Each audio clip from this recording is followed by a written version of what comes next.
an honor tonight to be able to present life-saving awards to our firefighters and our dispatchers at the SWRCC. So I'm going to do this one a little different. We're going to go a little bit in chronological order of how these events unfolded.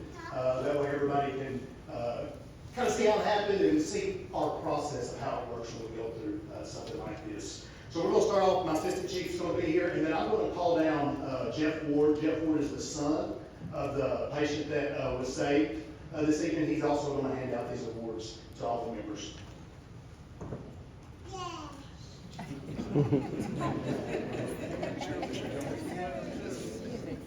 So we're going to go back to Christmas Eve this year. Christmas Eve, families are getting together, you're getting to visit with all your loved ones, and then the unthinkable happens, right? Grandmother's not feeling well, passes out. Before long, her heart stops and she stops breathing. And so, as we all have learned to do over the years, we call 911. Some of the unsung heroes in the first responder world are our dispatchers at the SWRCC. They take that phone call, they get direction, and without them, they can't get fire and police to the scene. We have to have them answering the phone and doing what they do. Not only that, it takes us a little bit of time to get to the scene from the time a call comes in. So in this particular instance, it was 5 minutes from the time of the call to the time of the first arrival of the first responder. But in that 5-minute span, we have some things going on, right? We need to start treating the patient that's down, and that's where the SWRCC comes in. They gave CPR instructions to someone who had never given CPR before, walked them through the whole process until the arrival of the first fire engine on scene. So with that being said, we would like to recognize the 3 dispatchers that played an important role in ensuring this life was saved on Christmas Eve. First dispatcher is Sydney Hernandez.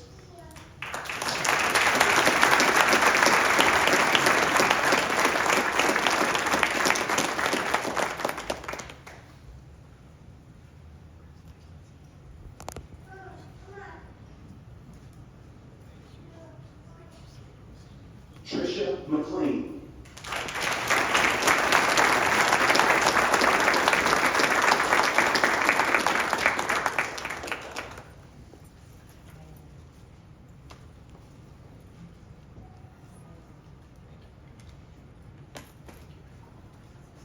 And Michelle Shepard.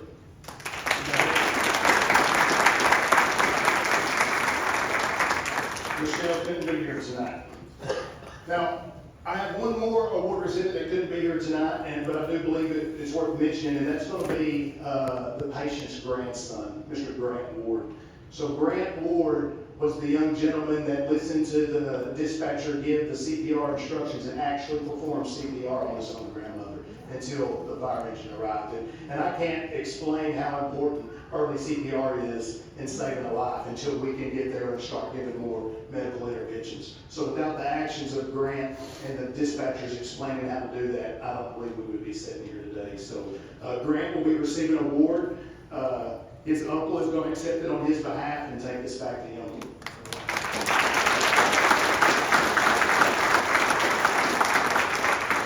So now we'll move on to the fire engine company. So this is a true picture of what it's like down here in the best Southwest. Cedar Hill, DeSoto, Duncanville, we all have the same dispatch. We all work together. We send the closest fire apparatus to the emergency to get people out, no matter where you live and no matter what city we're coming from.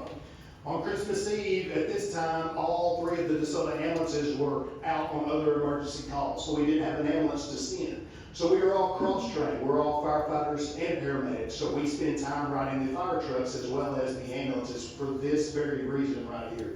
Our fire trucks carry the same medical gear as the ambulances, they just don't have the ability to transport somebody to the hospital. So within 5 minutes, our first in fire engine arrived. They started performing their treatments and their medical procedures, and they did that for 8 minutes before the first in ambulance would arrive. But within that 8 minutes, they were able to regain a pulse, and they were able to get the patient back breathing on her own. So I'd like to recognize the members of Engine 262 on that night. We have Weston White.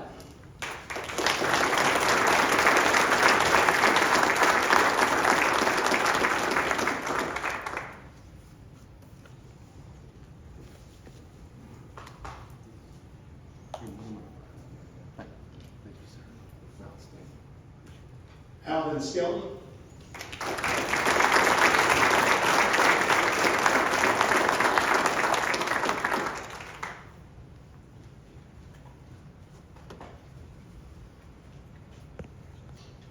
And Kelton Mansfield.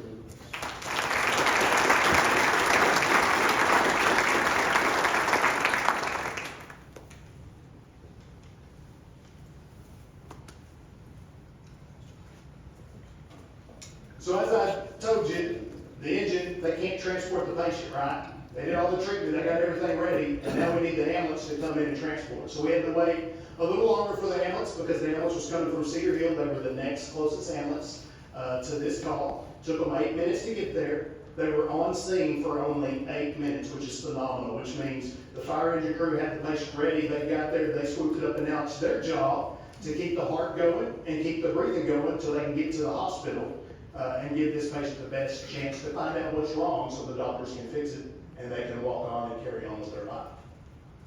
So the Cedar Hill ambulance crew members, first member was Tyler Glass.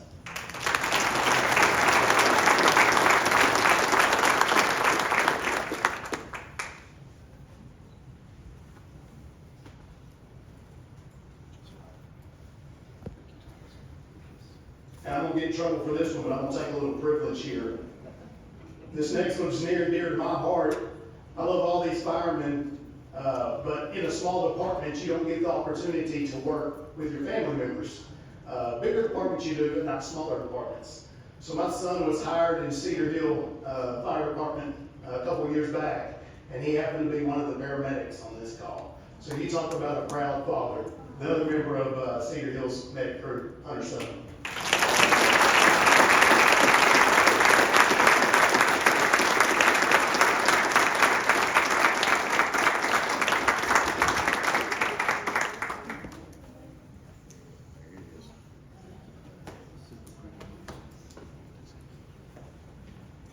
I don't know what else to say other than it's a group effort, it's everybody working together, it's all the hours of training that come together to save a life. And so because of this, on Christmas Eve, Christmas for this family was saved, and the matriarch of the family got to continue on with her family. So congratulations to all of you.